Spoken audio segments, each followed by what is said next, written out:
Karine Jupin. Alors, comment on lutte contre le surendettement quand on est à la Banque de France? C'est un enjeu d'inclusion évident. Quelle est la méthodologie que vous avez mise en place? Alors, dans un premier temps, notre rôle, c'était de gérer ces dossiers, ces situations, de trouver une solution le plus rapidement possible aux familles qui étaient en difficulté. Donc, en étant en relation entre ces ménages en difficulté et les établissements financiers, l'ensemble de leurs créanciers. Et depuis 2016, on a développé plus largement la prévention, c'est-à-dire qu'on fait des actions de sensibilisation auprès de différents publics, mais les plus jeunes publics, puisque c'est à partir des classes de 4e, aussi dans les lycées, mais on accompagne aussi des personnes qui sont par exemple dans des centres pénitentiaires ou en mission locale à la recherche d'emploi, justement pour les sensibiliser à ces sujets de crédit, de gestion budgétaire, de gestion des assurances, de l'épargne, donc toutes ces thématiques. Et en lien avec le sujet du jour aussi, dans le cadre de la finance, on sensibilise aussi. Alors pour le coup, c'est plutôt des étudiants que des collégiens ou des lycéens sur la finance verte, donc sur la finance responsable, sur le développement des produits d'investissement socialement responsables. Donc en lien avec les jeunes et avec la transition écologique, on a aussi ce rôle de sensibilisation. D'accord. Et les entreprises les moins motivées vont subir des conséquences. Vous me parliez de vos investissements propres. C'est votre portefeuille d'investissement de vos fonds propres. Désormais, certaines entreprises peut en faire partie.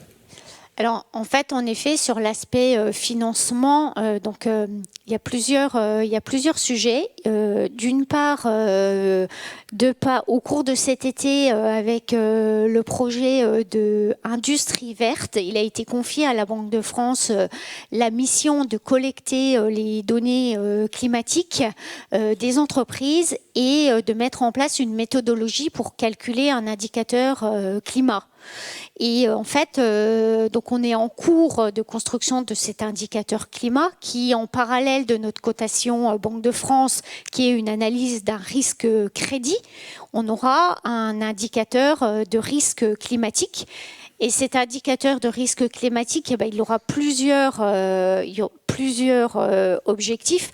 Le premier, ça permettra à l'entreprise de se positionner par rapport aux entreprises de leur secteur sur leur transition écologique. Et en effet, il sera diffusé auprès des établissements financiers qui pourront l'utiliser dans leur politique d'octroi de crédit, mais aussi dans les fonds propres qu'elles doivent constituer par rapport aux risques qu'elles prennent. Donc il y aura différents enjeux et aussi en lien avec la politique monétaire. Vous savez, les banques qui ont des besoins de financement peuvent se refinancer auprès de la Banque centrale européenne et en contrepartie, elles doivent apporter des titres ou des créances qu'elles détiennent sur des entreprises. Et c'est sur ces titres et sur ces créances qu'il y aura de plus en plus de critères environnementaux et que ça sera de plus en plus contraignant. Mais c'est aussi un outil une stimulation, une incitation. Voilà, une incitation pour que les banques financent ces projets de durabilité. Karine Jupin, en conclusion, très, très rapidement, on a vu que vous aviez un pouvoir d'incitation sur les entreprises, mais au sein même de la Banque de France, en interne, il y a aussi un sujet de baisse de l'empreinte carbone ou pas pour une banque. Oui, tout à fait. C'est une ambition très forte parce que avant, il faut qu'on soit exemplaire par rapport à tout ce qu'on demande sur le financement durable. Et donc, c'est important d'être exemplaire. Donc, comme l'ont évoqué mes petits collègues d'à côté, mes coparticipants, évidemment, véhicules électriques, on a un gros programme immobilier de rénovation de nos locaux. Donc, soit en effet d'une meilleure isolation, soit de quitter ces locaux historiques qui sont passoires thermiques et de réduire les mètres carrés réutiliser. Donc ça, c'est un programme important. On a aussi beaucoup revu notre politique de voyage et notamment les déplacements internationaux. Donc il y a eu un premier effet avec la crise du Covid, mais on en a vraiment tiré les enseignements.